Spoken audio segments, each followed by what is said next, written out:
বন্ধুরা, পৌশালী রান্নাঘরে সবাইকে স্বাগত। চলো বন্ধুরা, আজকে দেখাই আমি কি কি রান্না করেছি। দেখো, 1 হাঁড়ি ভাত করেছি এখানে, আর কাঁচা টমেটো আলু দিয়ে চচ্চড়ি করেছি, সর্ষে দিয়ে পোস্ত দিয়ে একসঙ্গে চচ্চড়ি করেছি।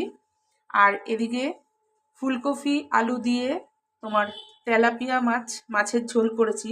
আর আমি যেহেতু তেলাপিয়া খাই না, ওর জন্য আমার জন্য তোমাদের দাদা রুই মাছ নিয়ে এসছে।